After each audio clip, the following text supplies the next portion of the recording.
주님 내 길을 잘 아시고 주님 내 길을 잘 아시고 내 걸음 아시네. 어둠에서 빛을 내시는 그분을 믿네. 무엇으로 주를 섬길지 어디로 가야 할지 헤매이는 나를 아시고 길을 여시네. 주님 내 길을 잘 아시고 내 걸음 아시네. 어둠에서 빛을 내시는 그분을 믿네. 무엇으로 주를 섬길지 어디로 가야 할지 헤매이는 나를 아시고 길을 여시네. 내 삶은 주의 것, 내 삶은 주의 것, 온전한 신뢰를 주께 드리네. 보이지 않아도 믿음으로 걷네. 주 영광 바라보며 주만 따르네. 주님 내 길을 잘 아시고 함께 고백합시다. 내 길을 잘 아시고 내 걸음 아시네. 어둠에서 빛을 내시는 그분을 믿네. 무엇으로 주를 섬길지 어디로 가야 할지 헤매이는 나를 아시고 주님이 길을 여십니다. 다시 한번 찬양할까요? 주님 내 길을 잘 아시고 주님 내 길을 잘 아시고 내 걸음 아시네. 어둠에서 빛을 내시는 그분을 믿네. 무엇으로 주를 섬길지 어디로 가야 할지 헤매이는 나를 아시고 길을 여시네. 왜냐하면 내 삶은 주님의 것이기 때문입니다. 내 삶은 주의 것, 내 삶은 주의 것, 온전한 신뢰를 주께 드리네. 보이지 않아도 믿음으로 걷네. 주 영광 바라보며 주만 따르네. 다시 한번 처음부터 고백하겠습니다. 주님 내 길을 잘 아시고 주님 내 길을 잘 아시고 내 걸음 아시네. 어둠에서 빛을 내시는 그분을 믿네. 무엇으로 주를 섬길지 어디로 가야. 지금은 나는 어둡고 캄캄하지만 주님이 인도하십니다. 아멘. 길을 여시네. 내 삶은 주의 것, 내 삶은 주의 것, 온전한 신뢰를 주께 드리네. 주께 드리네. 보이지 않아도 믿음으로 걷네. 주 영광 바라보며 주만 따르네. 내 삶은 주의 것, 삶은 주의 것, 내 삶은 주의 것, 온전한 신뢰를 주께 드리네. 보이지 않아도 믿음으로 걷네. 주 영광 바라보며 주 영광 바라보며 주 영광 바라보며 주만 따르네.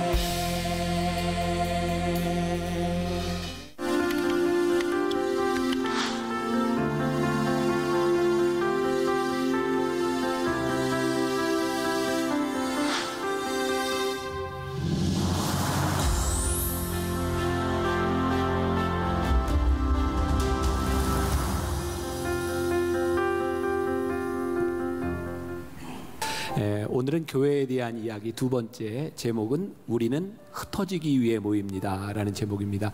지난주에 말씀의 제목 혹시 기억하세요? 교회는 건물이 아닙니다. 오늘은 우리는 흩어지기 위해서 모입니다. 본문은 5주 동안 계속 동일한 본문입니다. 지난주에는 애니메이션을 통해서 보았고 오늘 제가 여러분들과 함께 본문을 좀 읽고 말씀으로 들어가려고 합니다. 사도행전 2장 42절부터 47절까지 말씀. 자, 사도행전 2장 42절부터 47절 우리 같이 한 목소리로 봉독하겠습니다. 다 같이 시작. 그들이 사도의 가르침을 받아 서로 교제하고 떡을 떼며 오로지 기도하기를 힘쓰니라. 사람마다 두려워하는데 사도들로 말미암아 기사와 표적이 많이 나타나니 믿는 사람이 다 함께 있어 모든 물건을 서로 통용하고 또 재산과 소유를 팔아 각 사람의 필요를 따라 나눠주며 날마다 마음을 같이하여 성전에 모이기를 힘쓰고 집에서 떡을 떼며 기쁨과 순전한 마음으로 음식을 먹고 하나님을 찬미하며 또 온 백성에게 칭송을 받으니 주께서 구원받는 사람을 날마다 더하게 하시니라. 아멘. 제가 이제 좀 허리도 좀 부실하고 해서 의자에 앉아 있는데 이제 설교하다 흥분하면 이제 일어날 거예요. 이제 흥분하면 아픈 걸 잘 못 느끼니까. 자, 오늘 흩어지기 위해 모입니다라고 하는 이야기 가운데 먼저 이런 이야기로 시작을 하려고 하는데, 여러분들 잘 아는 신바람 박사, 황수관 박사님이 이제 돌아가시기 전에 썼던 책입니다. 웰컴 신바람 인생이라는 책에 보면 이렇게 발상의 전환을 이야기하는 이야기가 하나 실려 있어요. 이제 어떤 아버지와 아들이 함께 사막길을 걷고 있어요. 며칠을 걷는데 물도 떨어지고 먹을 것도 떨어지고 굉장히 힘들게 이렇게 사막을 걸으면서 아들이 아버지에게 이런 불평을 합니다. 아버지, 우리가 이렇게 걷다가 여기서 목말라 죽을지 모르겠어요. 그랬더니 아버지가 아들에게, 아들아, 조금만 더 걸어보자. 사람이 나타날 거야. 그리고 또 쭉 걷는데 걷다 보니까 무덤이 하나 나타났어요. 아들이 그 무덤을 보고 이야기합니다. 거보세요, 아버지, 우리도 이렇게 죽어서 묻히게 될 거예요. 그랬더니 아버지가 아들에게 이야기합니다. 아들아, 여기에 무덤이 있다는 것은 누군가 사람을 묻어줬다는 얘기가 아니겠니? 조금만 더 있으면 사람이 나올지 몰라. 그렇게 이야기를 해요. 똑같은 사막을 걸으며 똑같은 무덤을 보며 어떤 생각을 할 수 있는가에 대한 부분이죠. 저는 교회를 바라보면서, 우리가 이 시대의 교회를 바라보면서 동일한 생각, 또 다른 생각을 할 수도 있겠다. 우리 크리스찬들에게 제일 가슴 아픈 것 중에 하나가 하나님의 몸된 교회가 욕을 먹는 일이죠. 어쩌면 기독교 역사 가운데, 또 우리나라의 이 기독교, 한국 기독교 역사 가운데 가장 힘든 시간을 지나가고 있는지 몰라요. 그런데 2000년 기독교 역사 가운데 보면 교회는 늘 이런 사이클을 지나왔습니다. 참 신기하죠. 하나님을 믿는 사람들이 모여서 교회를 이루었음에도 불구하고 교회의 타락함을 경험합니다. 우리가 가장 타락이 극심했던 때를 종교개혁시대, 지금부터 500년 전 이야기를 하는데 참 놀랍죠. 종교개혁시대에 그 타락했던 교회에 하나님께서 새로운 교회를 시작하셨다는 일이에요. 그래서 저는 우리가 이제 교회에 대한 이야기를 나누면서 하나님이 우리들에게 보여주시는 또 다른 생각에 전한 발상이 있다. 하나님께서 찾으시는 교회의 회복을 꿈꾸게 하시는구나. 또 교회를 바라보는 시각 중에 우리는 지금까지 아마 우리 근세기에 우리 한국 사람들이 걸어왔던 것처럼 이렇게 성공을 꿈꾸며 교회도 모이는 교회를 생각했는데, 이제 하나님께서 우리들에게 흩어지는 교회를 꿈꾸게 하시는구나 라는 생각을 해요. 지난주 말씀과 연결해서 볼 때 교회는 건물이 아니다 라고 하는 것, 그리고 교회는 모이는 교회와 흩어지는 교회가 있다라고 하는 것도 우리들이 생각하고, 이제 여러분들이 많이 들어본 이야기인데, 교회를 이야기하는 단어가 몇 가지인데 하나는 에클레시아, 그것은 회중이라고 하는 말이죠. 그러니까 교회를 이야기할 때 건물이 교회가 아니라 주를 고백하는 공동체의 모임을 교회로 보는 거예요. 그런데 이 교회가 중세를 넘어오면서 독일어의 단어 키르케라고 하는 말, 그게 처치라고 하는 말이죠. 교회를 건물로 보게 된 거죠. 자, 지난주 말씀을 조금 리마인드 해보세요. 그러니까 교회를 건물로 보면 그 건물을 주관하는 사람들이 힘을 가지는 거예요. 그래서 건물에 모여서 우리들이 무엇을 할 것인가. 그런데 교회를 건물이 아닌 회중이라고 볼 때 그 회중의 주인이 누구인가? 그분이 누구예요? 주님이시죠. 그래서 모이는 교회에서는 건물적인 개념을 가지고 있지만 흩어지는 교회에서는 하나님의 뜻이 무엇인가, 우리가 어떻게 하면 이 교회 안에서 하나님의 다스림을 받을 것인가 라는 것을 고민하게 된다는 거죠. 자, 이제 중요한 이야기로, 흩어지는 교회가 된다고 하는 것은 이런 의미를 가지고 있어요. 우리들이 흩어지는 교회에서 우리의 성공을 꿈꾸지 않는다. 그러니까 이 건물적인 교회에서는 늘 어떤 생각을 하냐면 이 건물에 사람이 얼마나 모이는가, 우리가 흔히 이야기하는 고지론이라는 게 있죠. 그러니까 교회도 동일하게, 야, 우리들이 이런 건물에서 이만큼의 사람이 모이는 것이 성공이야, 여러분들의 삶에 여러분들이 꿈꾸는 이곳을 이루는 것이 성공이야 라고 하는 고지론을 가지고 있었는데, 흩어지는 교회에서는 우리들의 눈에 보이는 성공의 잣대가 아니라 교회 안에 어떤 하나님의 뜻이 있는가, 이 교회를 세우신 하나님의 이유는 무엇일까, 하나님의 관점으로 돌아가게 되는 거죠. 그러니까 오늘 말씀이 굉장히 중요한 거예요. 자, 그러면 교회의 근본적인 가장 중요한 그 뜻이 무엇인가를 이야기하는 것이 마태복음 16장 16절부터 18절까지에 나와 있어요. 자, 우리 같이 한번 봉독해요. 중요한 말씀입니다. 같이 봅시다. 시작. 시몬 베드로가 대답하여 이르되 주는 그리스도시요 살아계신 하나님의 아들이시니이다. 예수께서 대답하여 이르시되 바요나 시몬아, 내가 복이 있도다.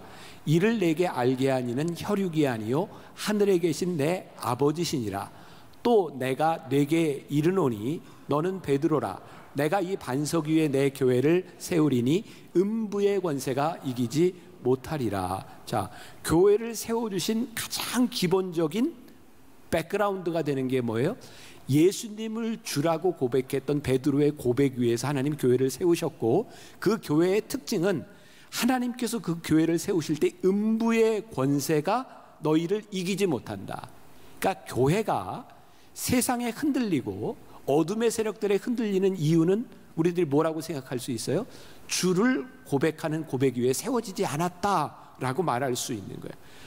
그러니까 오늘 우리들이 깊이 생각해야 될 것이 있는데, 여기에 모인 회중인 우리 교회는 어디에 세워져 있으며, 여러분들 한 사람 한 사람을 교회로 이야기할 때 여러분들, 교회인 여러분들은 어디에 세워져 있는가, 이 물음은 굉장히 중요한 근본적인 신앙의 물음이 되겠죠. 이제 슬슬 흥분이 되네요. 자, 작년에 7월에 우리 교회에 와서 설교를 하셨던 엄기영 목사님이 저에게 책을 한 권 주고 가셨어요.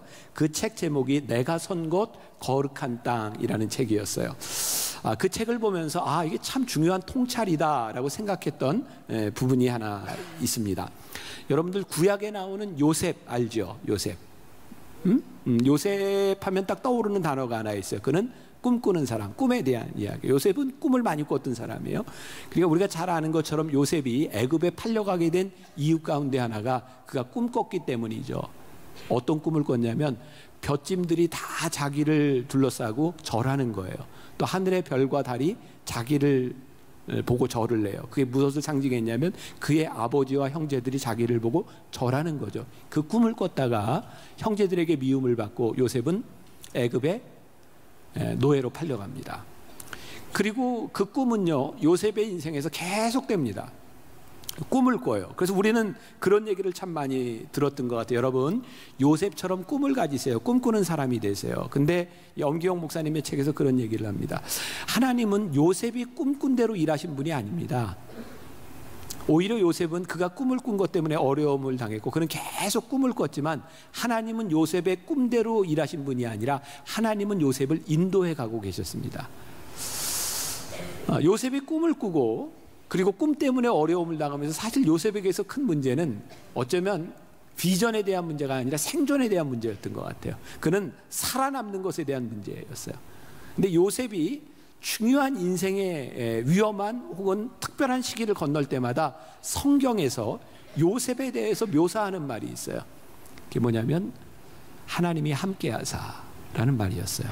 그리고 하나님이 함께하사 일어난 일이 뭐냐면 하나님이 요셉을 형통케 하셨다라는 것이었어요. 자, 요셉은 요셉의 꿈대로 살아간 사람이 아니라 하나님과 동행하며 하나님의 뜻을 따라 살아갔는데 하나님이 그의 삶을 형통케 하셨다라고 기록하고 있어요. 자, 이제 아주 중요한 이야기예요. 이 책을 보면서 나도 굉장히 이거 기가 막힌 일이다, 우리가 몰랐던 이야기구나 생각했던 게 있는데, 자, 여러분, 요셉이 꿈을 해석함으로 인해서 일약 요셉은 애굽의 총리가 됩니다. 왜냐면 성경 이야기니까 그냥 막 다 믿어져요. 아니, 꿈 해석했다고 이게 막 총리가 돼, 막 그런 일이 일어나고, 이게 물론 그 사이에 여러 가지 과정이 있었을 거예요. 성경은 사건을 이렇게 좀 요약해서 이야기할 수도 있어요. 그런데 어쨌든 이방 민족이었던, 노예였던, 감옥에 있었던 사람이 꿈을 해석한 때문에 총리가 됐다. 이거 참 설명하기 힘든 일입니다. 그런데 역사의 기록에 보면 애굽의 왕이었던 파라오, 우리가 바로라고 얘기하죠. 왕을 그 당시엔 다 파라오라고 불렀는데, 요셉 당시에 있었던 왕은요, 순수 애굽의 혈통을 가진 사람이 아니었답니다. 그래서 이방인이었던 요셉을 총리로 삼는 것이 그의 치리에, 정치에 상당히 도움이 되었답니다. 그러니까 요셉이 총리가 되어서 이스라엘 민족을 구원할 수 있는 일에 쓰임 받은 데는 요셉이 알지 못하는 하나님의 손길이 있었던 거죠. 단지 우리들이 그걸 알지 못했던 부분이에요. 자, 그러면 요셉이 죽고 난 후에 430년이 지나서 이스라엘에 걸출한 지도자가 하나 나오게 되죠. 그게 누구냐면 모세입니다. 근데 성경은 모세의 이야기를 시작하면서 뭐라고 말하냐면, 이제 애굽의 왕 중에 요셉을 알지 못하는 사람이 왕이 되어 애굽을 구원했던 이야기들을 다 잊어버리고 이스라엘 사람들이 강대해지는 것을 막기 위해서 그때 난 모든 아들들을 다 죽이라고 합니다. 그때 모세가 태어났어요. 그래서 모세는 갈대 상자에다 이렇게 들어서 나일강에 이렇게 떠내려가는 걸 애굽의 공주였던 여자가 모세를 구해내죠. 그래서 양자를 들여서 모세를 왕자로 키웁니다. 당시 적자가 없었기 때문에 모세는 애굽의 왕이 될 수 있는 자격을 갖춘 사람이었어요. 근데 우리가 이해할 수 없는 스토리가 또 나오는 거예요. 뭐냐면 모세가 밖에 나갔다가 히브리인과 애굽 사람이 싸우는 걸 보고 애굽 사람을 죽였잖아요. 여러분, 상식적으로 생각을 해봅시다. 당시 애굽이라고 하는 그런 왕권을 가지고 있었던 왕정 시대에 왕자가 사람을 하나 죽인 것 때문에 도망자가 된다? 사실 50명, 100명을 죽여도 그 정도 가지고 도망자가 된다고 하는 것은 상식적으로 이해가 되지 않는 얘기입니다. 근데 모세는 사람 하나 죽였다고 하는 것 때문에 도망자가 됩니다. 놀랍죠? 그 당시에 바로는 순수 애굽의 혈통을 가진 사람이었고, 모세가 왕이 된다고 하는 것은 그 당시 정치적인 상황 가운데서 상당히 어려운 일이었습니다. 그래서 모세가 사람을 죽였다고 하는 것은 그를 제거할 수 있는 아주 중요한 빌미가 되었던 거죠. 그래서 모세는 도망자가 됩니다. 그리고 하나는 40년 동안의 모세의 도망자의 생활을 통하여 모세를 이스라엘 백성의 지도자로 삼으시죠. 자, 뭐가 자명해지나요? 요셉과 모세의 이야기를 통해서 우리들이 얻을 수 있는 게, 하나님은 요셉이 꿈꾸었던 대로, 모세가 계획했던 대로 일하신 것이 아니라 하나님의 계획 가운데서 요셉과 모세를 사용하고 계시다. 우리가 교회가 건물이 아니다, 우리는 흩어지는 교회를 꿈꾸며 하나님의 뜻이 무엇인지를 묻는다라고 이야기할 때, 교회는 우리가 꿈을 꿀 수 있고 우리들이 계획을 가질 수 있고 우리들이 많은 일들을 할 수 있지만, 하나님은 우리의 계획대로 일하시는 분이 아니라 우리 교회가 어떻게 하나님의 뜻대로 사용될 것인가를 고민할 때 그것이 교회인 것을 우리들이 깨닫게 되는 거죠. 놀라운 사실, 요셉이 그런 하나님의 손길 가운데서 그가 총리가 되었을 때에, 그가 힘을 가졌을 때에 그의 형제들이 그에게 찾아오죠. 여러분들 창세기 50장 20절에 보면 요셉이 이렇게 이야기합니다. 형제들을 향해서, 당신들은 나를 해하려 하였으나 하나님은 이 모든 것을 선으로 바꾸셔서 오늘과 같이 많은 백성을 구원하시려고 나를 여기에 있게 하셨습니다. 나를 사용하셨습니다 라고 고백합니다. 그 순간 요셉에게 있어서 미움과 복수가 사라지는 거예요. 왜? 하나님의 손길이 보인 거예요. 와, 하나님이 나를 이렇게 사용하고 계셨구나. 자, 또 우리를 좀 불편하게 하는 이야기 가운데 하나일 수 있는 거죠. 모세가 이스라엘 백성들을 출애굽시켜서 40년 동안 광야를 지나면서 그들을 인도해내요. 가나안 땅을 앞에 놓고 요단강을 앞에 두고 느보산에서 죽습니다. 하나님 너무하신 거 아니에요? 아니 40년 고생하고 여기까지 왔는데 그거 좀 넘어가면 안 될까? 왜 그 땅을 넘어가지 못하고 죽게 하시나요? 근데 놀라운 것은 모세가 불평 가운데 죽지 않는다는 겁니다. 모세는 여기까지, 하나님이 사명을 나에게 여기까지 허락하셨구나. 그리고 느보산에서 죽습니다. 모세가 했던 일이 그의 꿈이 아니었다는 거죠. 하나님이 우리를 인도하시는 데까지 하나님의 뜻을 봅니다. 자, 우리 만나 교회뿐만 아니라 여러분들 한 사람 한 사람의 교회라고 생각할 때 우리들에게 정말 중요한 것이 있는 거예요. 우리가 교회는 건물이 아니고 교회는 흩어지기 위해서 모이는 하나님의 뜻이 무엇인가를 묻는 공동체, 그리고 우리가 교회라고 한다면 우리들의 삶에서 이루어지는 일 가운데 하나님의 뜻을 묻습니다. 자, 예를 들어볼게요. 제가 지난주에 어떤 교회를 가게 됐어요. 그냥 모임이 있어서 갔는데 그 교회는 아마 뭐 아닐 수도 있지만 아마 내가 생각하기에 대한민국에 있는 교회 중에 그렇게 주차장이 넓은 교회를 저는 처음 봤어요. 그 목사님 이야기로는 아마 1000대 이상을 한꺼번에 교회 주차장에 댈 수 있는 교회입니다. 물론 서울이 아니에요. 굉장히 규모가 큰 교회입니다. 제가 뭐 교회 이름은 이야기하지 않겠어요? 너무너무 부럽더라고요. 내 입장에서. 야, 우리도 저 정도 주차장이 있으면 참 얼마나 좋을까. 그리고 그 교회는 주차장뿐만 아니라 그 뒤쪽으로 산이 있어요. 그래서 거기에 막 산책로도 만들어 놓고요. 또 지난 여름에는 교인들을 위해서 바베큐를 할 수 있는 그릴도 만들어 놓고 거기에 풋살구장도 만들어 놓고 아이들이 그냥 거기 예약해서 쓰려고 사람들이 너무너무 밀린다는 거예요. 아우, 야, 너무너무 좋다. 저는 만나교회 목회를 하면서 늘 제 마음 가운데 우리 교회 땅이 좀 있었으면 참 좋겠다. 만나교회는 종교부지거든요. 그 분당의 신도시가 시작될 때 1561평 대지 위에 교회가 세워졌고요. 한 평도 더 어떻게 할 방법이 없어요. 그런데 여러분 교회 밖에 바로 나가면 그 공원이 있잖아요. 근데 그 공원을 놓고 저는 시에 아는 사람들을 통해 정말 많이 이렇게 그 땅을 좀 우리한테 파십시오. 우리가 그 땅을 팔면 거기에다가 우리가 뭐 복지관을 짓든 뭐를 짓든 교회가 쓸 수 있는 용도와 함께 우리가 줘가지고 시에다가 우리들이 기부 체납을 하고 우리 재산 안 가져도 돼요. 그러니까 우리들이 뭔가 쓸 수 있는 교인들이 좀 이렇게 공간을 좀 가질 수 있는 게 되면 좋으니까 우리한테 좀 파세요. 절대 안 된답니다. 왜냐하면 공원 부지로 지정이 되면 용도 변경이 불가하답니다. 그래서 제가 깨닫게 되었어요. 만나교회는 땅을 가질 수 있는 방법이 1도 없구나. 그래서 하나님이 교회에 대한 생각을 이렇게 하게 하셨어요. 너희 교회는 땅 많은 교회와 땅으로 일하는 교회와 건물로 일하는 교회가 아니니라. 그래서 언제부터인가 이런 선포를 하기 시작했어요. 하나님께서 우리 교회를 부르신 이유는 다른 교회에게 허락하신 그런 큰 땅과 그런 큰 건물이 아니라 어쨌든 믿음의 유산으로 우리들이 받은 이 교회 가운데서 더 이상 우리가 건물을 짓기 위해서 땅을 사기 위해서 그렇게 가는 교회가 아니라 이 교회에 주신 우리가 해야 될 일과 하나님의 뜻이 무엇인지를 묻기 시작했어요. 신기하죠? 그것이 우리 교회에 주신 모자람에 대한 부분이 아니라 하나님께서 우리 교회를 향한 뜻이 무엇인지를 묻게 하셨다는 거예요. 아마 저는 주변에 땅도 살 수 있고 우리들이 많은 그런 여유를 가지고 있고 그런 여지가 있었다 그러면 저는 이런 목회를 안 했을 것 같아요. 제 마음속에 아직도 어떻게 하면 교회가 더 클 수 있을까? 어떻게 하면 부속 건물을 더 지을 수 있을까? 그런 생각이 저에게 있었을지 몰라요. 그러니까 제가 지금 얘기하는 건 건물이 큰 교회와 땅이 넓은 교회가 잘못된 게 아니에요.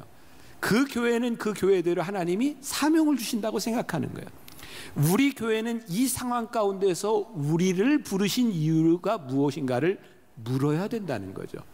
그래서 우리가 어떤 욕심을 이루기 위해서 하나님이 우리 교회에는 이런 사명을 주시지 않았는데 다른 사명을 위해서 우리들이 애쓸 때 우리들은 하나님의 뜻을 벗어날 수도 있는 거죠. 이걸 여러분들의 개인으로 대입해 보라는 거예요. 내가 교회인데 하나님이 나를 부르셨는데 하나님이 나를 어떻게 쓰시기를 원하고 내가 어떤 교회가 되기를 원하시는가를 우리들이 묻기 시작할 때 우리들이 교회로서의 사명을 감당하는 거예요.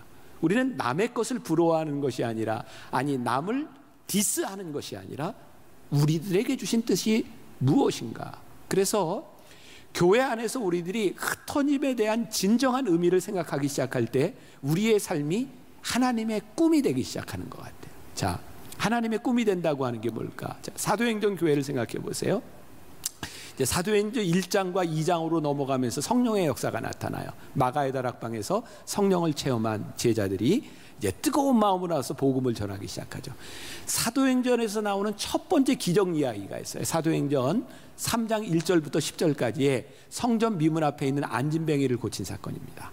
자, 잘 아는 이야기죠. 베드로와 요한이 성전 미문 앞을 지나가는데 날때부터 안진뱅이 된 사람이 구걸을 해요. 베드로가 이렇게 얘기를 합니다. 나에게 은과 금은 없으나 내게 있는 것으로 내게 주노니 나사렛 예수의 이름으로 일어나 걸으라. 하나님께서 베드로 반석 위에 주로 고백하는 그 고백 위에 교회를 세우셨다는 이야기가 여기서 우리들이 이제 이해할 수가 있는데, 예수님이 주님이고 교회의 주인이 예수님이기 전에는 우리들이 교회의 일을 하고 무언가 일을 할 때 필요한 게 있었던 거예요. 은과 금인 거예요. 근데 예수님이 주님이 되고 나니까 나에게 은과 금은 없으나 내게 있는 것으로 내게 주노니 나사렛 예수의 이름으로 일어나 걸으라. 그러니까 우리들이 지금까지 가지고 있었던 교회의 패러다임, 건물적인 의미에서 교회를 생각할 때 우리는 늘 뭘 생각하냐면 우리들에게 자원이 얼마나 있는가예요. 얼마나 사람들이 모여서 우리는 얼마나 일할 수 있는 사람들이 있는가, 그것이 우리들이 일할 수 있고 사명에 대한 기준이었던 거죠. 그런데 하나님의 꿈으로 교회를 보니 우리들이 가지고 있는 자원에 대한 문제가 아니라 우리를 향한 하나님의 뜻이 무엇입니까? 를 묻고 보게 되는 거예요. 그래서 저는 이제 올 한 해 이 교회론에 대한 이야기를 여러분들과 나누는 이야기 가운데 하나가 우리 청년들에게 액션 나무가 있는데 그것뿐만이 아니라 우리 교회 전체 하나님의 교회로 불림을 받은 우리 모두가 하나님의 뜻을 물어야 되겠다. 그래서 교회가 모이는 곳으로 우리는 교회다라고 이야기하는 것이 아니라 우리 교회가 있음으로 인하여 하나님이 원하시는 뜻이 무엇인가를 생각하며 우리들이 흩어지는 일은 무엇인가. 우리 청년들에게도 역사를 좀 이야기해야 되겠다는 생각이 들었어요. 여러분들은 지금 모르지만 이전에 우리 교회는 저 위에 두 개의 성구가 있었어요. 이쪽과 저쪽에. 이쪽엔 뭐가 있었냐면 오라 내가 너희와 함께하리라. 저쪽에는 가라 오라 내가 너희를 쉬게 하리라. 잘못 얘기해도 전혀 눈치채지 못하고 듣고 있는 건 뭐예요? 자, 오라 내가 너희를 쉬게 하리라. 가라 내가 너희와 함께하리라. 어떤 새 가족이 이걸 보고 어느 날 새 가족 애찬에 와서 그랬대잖아요. 지가 뭔데 오라 가라 해. 이렇게 얘기를 했다 그러는데, 아무튼 오라 가라라고 하는 문구가 있어요. 여러분 보세요. 신앙생활을 우리들이 오래 하면서 만나교회 신앙생활을 하면서 다른 교회보다 안락하지 않아요? 물론 그렇게 넓은 주차장이 있는 것은 아니지만 여러분 우리나라의 교회들 가운데 이 정도의 환경을 가지고 예배드릴 수 있는 교회가 얼마나 되겠어요? 여러분들 중에는 다른 교회 신앙생활을 하다 야 여기 참 쾌적하다라고 느낄 수 있을지 모르겠어요. 우리나라 환경에서 이 정도 교회 시설을 갖춘 교회가 얼마나 될까요? 나 지금 이쯤 돼서 나 편안하게 여기서 신앙생활하는데 또 뭘 가래. 다 좀 놔둬 좀. 그리고 또 어른들에게서 이런 이야기가 나오는 거예요. 아니 내가 만나교회 올 때 내가 알아서 왔는데 목사님이 뭔데 우리한테 뭐 가라 흩어지라 뭐 이런 얘기를 해요. 기자 여러분들 속에도 그런 생각이 막 들죠. 속으로 좀 나쁜 애들은 이런 뭐 지가 뭔데 막 이렇게 할 거예요. 아니 내가 여기서 신앙생활 하겠다는데 이거 내가 선택한 일인데 저에게 고민이 생긴 거예요. 그래 내가 교인들에게 교회된 우리 청년들과 우리 믿는 사람들한테 이 이야기를 해야 되는 근거는 무엇인가? 나는 왜 이야기를 해야 되는가? 근데 하나님께서 나에게 깨닫게 하신 거죠. 여기까지 오는데 모든 사람들은 하나님의 인도하심을 따라 그리고 자기의 의지와 결단을 따라 이 자리에 오게 되었습니다. 중요한 것은 여기에 모인 사람들에게 교회가 무엇이고 하나님의 뜻대로 살아가는 것이 무엇인지를 가르치는 것은 저의 몫입니다. 그리고 여기에 있는 사람들이 움직이느냐 움직이지 않느냐고 하는 것은 그들의 몫입니다. 그러나 분명한 것은 교회가 무엇이고 하나님의 뜻이 무엇인지를 가르쳐야 된다는 겁니다. 올해 들어서 이렇게 어려운 이야기를, 교회론에 대한 이야기를 하는 이유는 어렵게 결정한 일이지만 이제 부활절이 지나고 나면 우리 교회가 토요일 예배를 드립니다. 벌써부터 그런 이야기들, 이단 뭐 적그리스도 막 이런 이야기도 나요. 아니, 주일 예배를 안 드리고 어떻게 토요일 날 예배를 드려? 근데 교회가 모이는 것이 목적이 아니라 우리들이 토요일 날 모여서 예배 드리고 주일 날 놀러 가자 이것이 아니라, 적그리스도가 아니라 하도 흩어지라 그래도 안 흩어지고 아무래도 말을 안 들으니까 우리들이 토요일 날 예배를 드리고 파송을 하고 주일 날 세상 속으로 들어가 보는 거예요. 어려운 교회를 찾아가는 거예요. 우리의 안락함을 벗어나서 이 땅 위에 있는 많은 교회들, 하나님이 우리를 부르신 우리들의 자원과 우리들의 능력을 가지고 할 수 있는 일이 무엇인가에 대한 그런 물음을 가지고 진지하게 하나님의 뜻을 묻게 되는 거죠. 제가 증거를 내려고 합니다. 우리가 흩어지는 교회가 된다고 하는 것이 절대로 잘못된 것이 아니라 놀라운 하나님의 뜻이라고 하는 증거를 댑니다. 지금부터 증거를 잘 잡으세요. 오케이? 이제 여러분 이게 중요한 거예요. 내가 증거를 댑니다. 성경에서 내가 증거를 댈게요. 자, 오늘 말씀의 마지막 부분 47절에 이런 말씀이 있어요. 하나님을 찬미하며 온 백성에게 칭송을 받으니 주께서 구원받는 사람을 날마다 더하게 하시니라. 그러니까 이 초대교회에 그동안 우리가 이 말씀을 보면서 많이 주목했던 것 중에 하나가 교회가 이런 일들을 하니 하나님께서 이 교회에 구원받는 숫자를 더하셨다. 그리고 지난주에도 내가 이런 이야기를 했죠. 오늘 우리들에게 사람이 많이 모이는 것이 부흥이 아니라 구원받는 숫자를 더하시는 것이 부흥이다. 그러니까 하나님을 예배하며 모인 공동체에 구원받는 숫자가 모이는 것이 잘못된 게 아닙니다. 하나님께서 구원받는 숫자를 더하시는 일인 거예요. 자, 그러니까 그 당시 초대교회에 일어났던 일들을 이제 봅니다. 제가 증좌를 대요. 증거를. 자, 사도행전 2장 41절에 보니까 오늘 보면 바로 전에 이 말을 받은 사람들은 세례를 받음에 이날의 신도의 수가 얼마나? 3,000이나 더하더라. 그러니까 이미 교회가 있는데 3,000명을 더한 거예요. 사도행전 4장 4절. 말씀을 들은 사람 중에 믿는 자가 많으니 남자의 수가 약 5,000이나 되었더라. 지난주의 말씀을 기억하세요? 예루살렘의 인구가 몇 명 정도 됐다고요? 8만 명쯤 됐다. 그런데 지금 이 순식간에 일어난 일이 요 숫자만 놓고 봤을 때 8,000명인데 여기다 더하고 더했다니까 아마 더 많은 사람들이 있었을 거예요. 게다가 사도행전 6장 7절에 보니까 자, 하나님의 말씀이 점점 어떻게 해요? 왕성하여 예루살렘에 있는 제자의 수가 이제는 숫자로 얘기가 안 돼요. 심히 많아지고 허다한 제사장의 무리도 이 도에 복종하니라. 허다한 제사장의 무리, 예수님을 십자가에 못 박았던 사람들, 제사장 그룹과 바리새인들과 사두개인 중에도 예수님을 믿는 숫자들이 생긴 거예요. 그러니까 엄청난 부흥의 역사가 일어나고 있는 거예요. 그리고 이제 사도행전 이렇게 6장에 가서 보면 이제 어떤 이야기가 나오냐면 이제 교회에 사람이 너무 많아져서 교회가 조직화됩니다. 그래서 제자들이 누굴 뽑냐면 집사를 뽑아요. 7집사. 7집사들은 이제 구제하는 일을 하고 제자들은 말씀을 전하고 기도하는 일에 전념하기 위해서 교회가 조직화됩니다. 잘 나가는 거예요 지금. 그런데 사도행전 7장으로 넘어가면 전혀 예측하지 않았던 일이 일어납니다. 우리가 잘 아는 최초의 순교자 7집사 중에 하나였던 스데반이 돌에 맞아 죽습니다. 이게 굉장히 충격적인 사건이었어요. 왜 충격적인 사건인지 아세요? 지금까지 유대인들 중에 예수님을 메시아로 받아들이지 않는 사람들과의 어떤 논쟁이 있었지만 사람을 죽이거나 하는 일은 없었어요. 근데 교회가 이렇게 왕성하여지고 백성들에게 칭송을 받고 제사장들까지 이 돌을 받아들이는 상황에서 스데반이 돌에 맞아 죽은 겁니다. 충격적인 사건이었어요. 그래서 사도행전 8장으로 넘어가면 1절부터 3절까지에 사울은 바울이 이제 사울이 바울 되죠. 사울이 그가 죽임당함을 스데반이 죽임당함을 마땅히 여기더라. 그날에 예루살렘에 있는 교회에 큰 박해가 있어 사도 외에는 다 유대와 사마리아 모든 땅으로 흩어지니라. 경건한 사람들이 스데반을 장사하고 위하여 크게 울더라. 사울이 교회를 잔멸할세 각 집에 들어가 남녀를 끌어다가 옥에 넘기니라.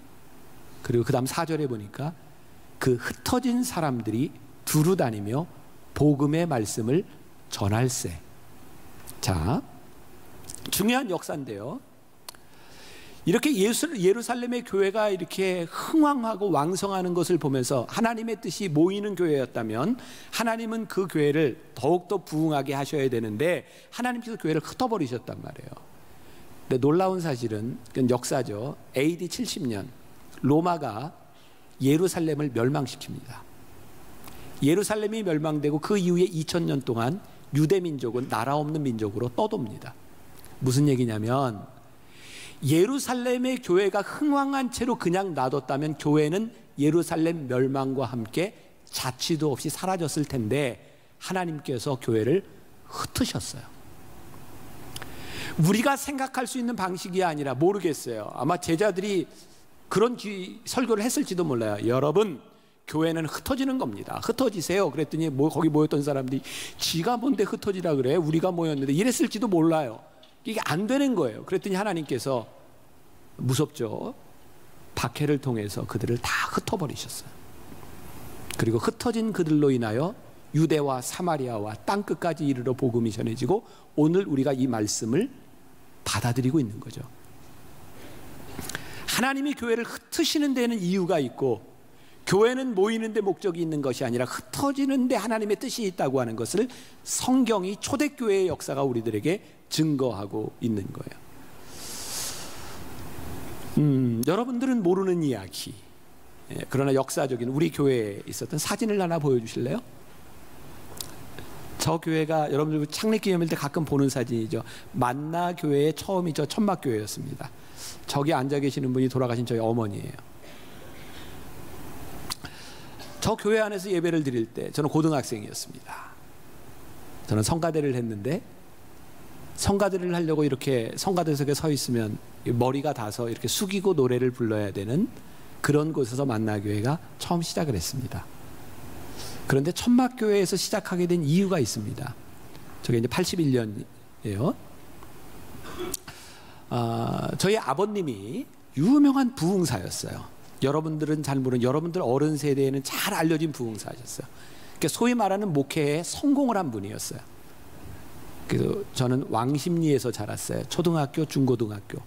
그래서 우리 집안에서 맨날 나한테 왕십리스럽다라고 하는데 나는 분당스러운데 왜 자꾸 왕십리 스타일이라고 그러는지. 아무튼 왕십리 스타일이 그냥 묻어난다 그래. 아무튼 나 왕십리에서 어린 시절을 보냈어요. 근데 갑자기 우리 아버님이 그 당시에 우리가 교회가 감리교회잖아요. 감리교단 안에서 5손가락 안에 드는 교회 규모로 부흥하고 성장을 시키셨어요. 그러니까 어려움이 없는 때였어요. 근데 어느 날 갑자기 우리 사남매를 모아놓고 우리 아버님이요, 내 평생에 한번 개척을 하고 싶다.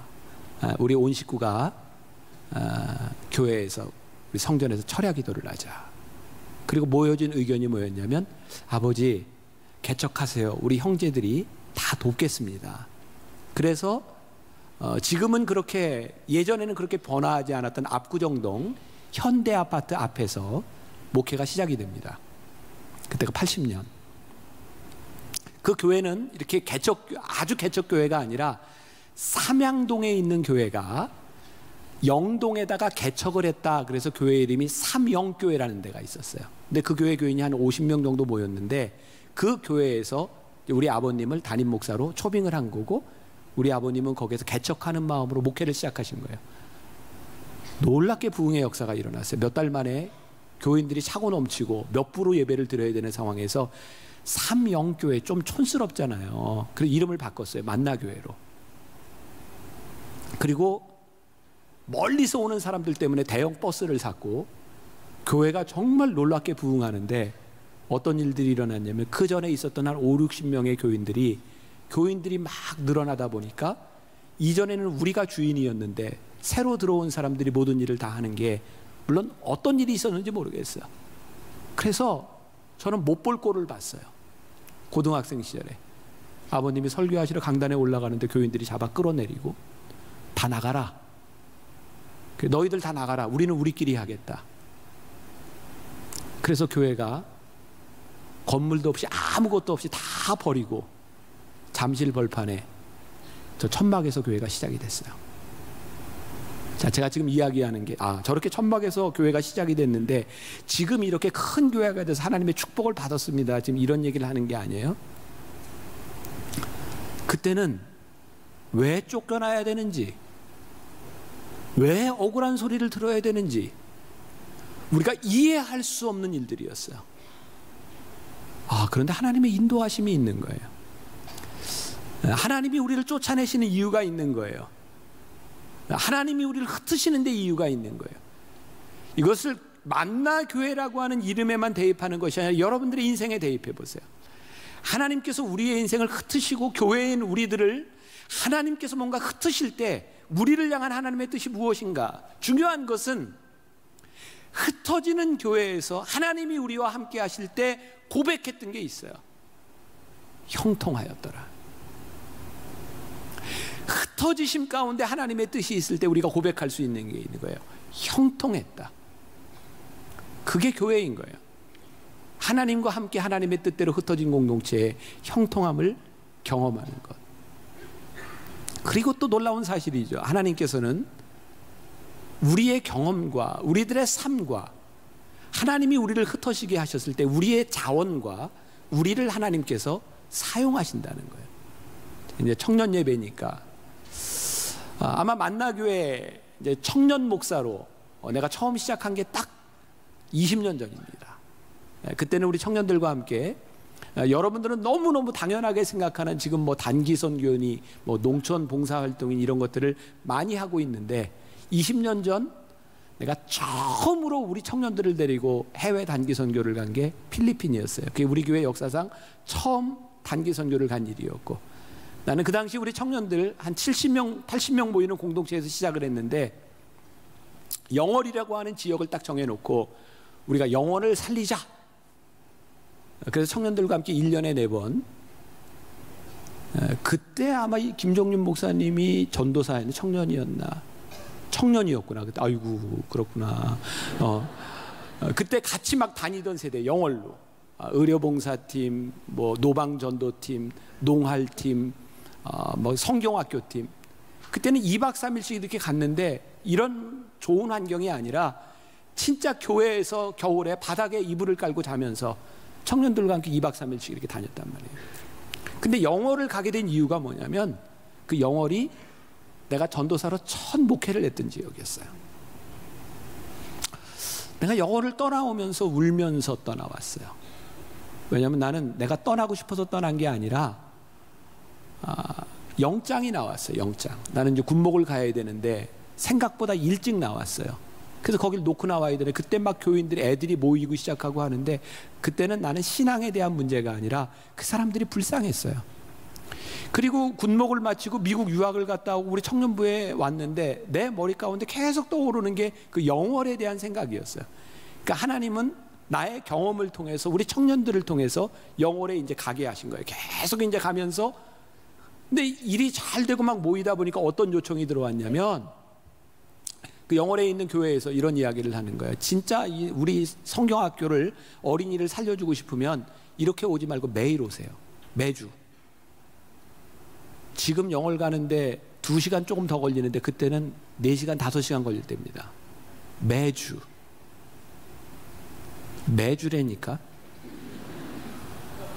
힘든 일이었어요. 근데 할 수는 있는 일이었어요. 할 수 있는 일은 청년들이 아침에 일찍 일부 예배를 드리고 힘들지만 주일날 가서 섬기고 오면 돼요. 불가능한 일은 아닙니다. 근데 힘든 것은 청년들의 힘든 이것에 대한 문제가 아니라 당시 나는 파트타임으로 청년부 사역을 하고 있었는데 내가 하고 있는 이 사역이 잘 되느냐 못 되느냐 나는 성공적인 사람이냐 아니냐를 측정할 수 있는 건 딱 한 가지입니다. 내가 인도하는 이 공동체에서 몇 사람이 모이는가, 결국은 성공의 척도, 그것이 나를 힘들게 했어요. 정말 이게 하나님의 뜻이고 해야 될 일인 것이 분명하다는 믿음, 그것을 통해서 보내야 되는데 내가 받아야 되는 평가, 그때 그런 생각을 한 거죠. 나는 목사인 것만은 분명한데 하나님이 뜻대로 쓰시는 사람은 아닌가 보다. 내가 담임 목사가 돼서 깨닫는 거예요. 우리 교회 이제 부목사님들이 많아요. 제가 가끔 그런 얘기합니다. 부목사님들한테. 하나님을 무서워하든지 아니면 담임 목사라도 좀 무서워하면 열심히 하겠죠. 그리고 하나님한테 평가를 잘 받고 현실적으로 담임 목사한테 평가를 좀 잘 받아야 되지 않을까요? 우리 닦아놓고 얘기해서. 그렇죠? 네. 근데 내가 담임 목사가 되고 보니까 내가 부목사고 내가 어떤 파트를 맡았다고 하면 내가 맡는 파트가 잘 되는 게 굉장히 중요하다고 생각할 텐데, 담임 목사가 되고 보니까 그 사람이 속한 곳에서 그 사람이 얼마나 잘하는보다 더 중요한 게 그 사람으로 인하여 이 공동체가 어떻게 세워지는가가 담임 목사의 눈에는 더 중요하게 보이더라고요. 우리들이 하나님을 믿는다고 생각하면서 하나님의 뜻대로 살아간다고 하면서 우리는 하나님의 뜻을 보지 않아요. 우리는 지금 내가 하고 있는 일이 얼마나 성공적인가를 바라봐요. 그래서 교회가, 우리가 아까 얘기했던 고지론, 우리들이 얼만큼 점령하고 우리가 이 세상에서 평가받을 수 있는 것, 와, 저 교회는 굉장한 교회야 라고 하는 것이 하나님의 뜻 안에서 보여지는 것이 아니라 우리들의 눈에 측정 가능한 것으로 보여지기 시작하는 거죠. 이거 넘어서고 이거 버리는 것, 이게 하나님이 저에게 주신 사명인 거예요. 가만히 생각해 보니까 이 전체 만나교회라는 틀을 놓고 볼 때는 일단 담임 목사인 내가 욕심을 부리면 하나님의 뜻이 보이는 거예요. 여러분들에게로 적용하면 여러분들의 삶에서 여러분들이 편안함, 여러분들이 누릴 수 있는 것, 여러분들의 성공을 하나님 앞에서 보기 시작하면 교회인 여러분들에게서 하나님의 뜻과 여러분들이 해야 될 일들이 보이는 거죠. 그래서 우리가 흩어지는 교회에서 하나님의 뜻이 보여져야 교회인 거예요. 피터 드러커가 아주 멋진 말을 냈죠. 이런 것들은 여러분들이 한번 기록했다 써먹으면 사람들이 굉장히 있어 보인다 그럴 수 있는 말이에요. 적어도 괜찮아요. 모든 조직이 존재하는 목적은 그 조직 외부의 사람을 섬기기 위해서라는 것. 조직이 조직 내부의 사람들을 섬기기 위해 존재할 때 그 조직은 사멸한다는 것. 예를 들면 이런 거예요. 우리가 잘 알고 있는 NGO 단체들이 있어요. 전쟁 이후에 무엇을 돕자고 단체들이 생겨요. 얼마나 좋은 뜻으로 생겨졌는지 몰라요. 그런데 모든 NGO들이 동일한 길을 걷습니다. 조직이 커지고 많은 일을 하다 보면 사람들이 이렇게 생겨지게 되고요.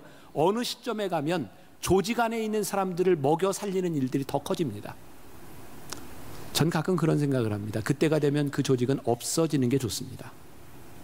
교회가 오늘 여기에 사람들이 이렇게 많이 모여서 예배를 드리면 언제부터인가 이 조직을 어떻게 관리할 것인가, 여기에 들어오는 사람을 어떻게 케어할 것인가, 그것이 언제부터인가 우리들의 목적이 되어버리면 하나님은 이 교회를 흩으실 겁니다. 역사예요, 역사. 그래서 교회가 커지고 조직이 커지면 하나님이 쓰시지 못하는 거예요. 크기에 대한 문제일까요? 아닌 거죠. 우리가 하나님의 뜻을 잃어버렸기 때문이에요. 여러분들 인생의 성공 가운데서 우리들이 하나님의 뜻을 바라보는 게 너무 힘든 거예요. 왜? 성공이 하나님의 뜻을 가로막고 있기 때문이죠. 자, 그래서 흩어지는 교회에 대한 패러다임, 이건 내가 2002년도에 썼던 우리가 꿈꾸는 교회라고 하는 책에서 내가 이렇게 썼던 패러다임인데, 우리가 꿈꾸는 교회라는 책도 여러분들 잘 모르죠. 많이 안 팔렸어요. 그 책도 내가 옛날에 쓴 책이라. 근데 여기에 정말 중요한 교회론을 그때 내가 생각했었어요. 자, 우리들이 흔히 올드 패러다임이라고 내가 얘기를 하는데, 교회를 어떻게 생각했냐면 하나님께서 교회를 세우셔서 교회를 통해서 이 세상에서 일하신다. 이게 지금 나와야 되는데, 자, 하나님께서 교회를 세우셔서 교회를 통해서 세상에서 일하신다라고 하는 이런 패러다임을 가지고 있었어요. 그러다 보니까 교회는 늘 어떤 생각을 하냐면, 교회는 세상에서부터 특별한 존재고 하나님이 교회를 구별하셨기 때문에 교회는 언제나 특별하다는 특권의식을 가져요. 그래서 교회가 세상에 대해서 우월의식을 가집니다. 물론 거룩한 것은 좋은데 교회를 통해서 늘 이렇게 생각하는 거죠. 그래서 교회가 세상 속으로 뛰어들어가는 것을 굉장히 두려워합니다. 교회는 세상과 어떻게 구별돼야 되는가, 구별을 훨씬 더 중요하게 생각합니다. 근데 나는 선교학을 공부하면서 이 패러다임을 바꿨어요. 이 세상은 교회를 통해서 하나님이 일하시는 세상이 아니라 하나님이 일하시는 세상이라는 거예요. 그래서 하나님이 세상을 이처럼 사랑하사, 하나님이 교회를 이처럼 사랑하사 교회를 통해서 세상에서 일하시는 것이 아니라 하나님이 세상을 이처럼 사랑하사 교회를 통하여 일하게 하시는 거예요. 이게 굉장히 다른 이야기예요. 그래서 하나님이 사랑하시는 이 세상 가운데 교회가 하나님의 뜻을 가지고 어떻게 들어갈 것이냐, 이것이 교회의 사명으로 보여져요. 여기 뭐가 중요하냐, 이거는 교회가 그래서 세속적이 되는 것이 아니에요.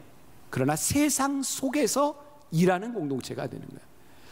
교회로 불림을 받은 여러분들이 교회이기 때문에 세상과 구별되는 것이 아니라 하나님이 세상을 이처럼 사랑하시는 이 세상 가운데서 교회인 우리가 어떻게 이 세상 가운데 뛰어들 수 있는가, 이것이 우리의 사명이 되고 이것이 거룩한 뜻이 되는 거예요.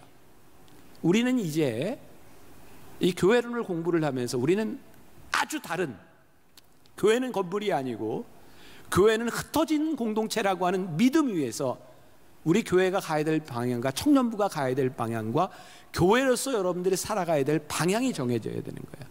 자, 예를 들어요. 미국 LA에 가면 모자이크라고 하는 교회가 있습니다. 우리가 흔히 그냥 교회적인 용어로 이머징 처치라고 이야기를 하는데 그것은 이제 대한교회로 기존 교회가 아닌 다른 교회 모델들이 나오기 시작했어요. 이 모자이크 교회는요, 젊은이들을 위해서 사역하는 교회였고 사람들이 굉장히 많이 모였는데 어느 날부터인가 교회가 어떤 선교적인 사명을 감당하지 못하게 되죠. 어느 날 이 교회 목사님이 굉장히 놀라운 결단을 합니다. 그렇게 수천 명이 모이는 교회를 다 해체합니다. 교회를 팔았어요. 그리고 헐리우드 블러바드의 헐리우드 거리에 나이트 클럽을 사가지고 예배를 드립니다. 기자가 물었습니다. 목사님 교회를 팔았다면서요? 그랬더니 이 목사님이 이렇게 대답합니다. 아니요, 우리는 건물을 팔았습니다. 우리가 교회입니다.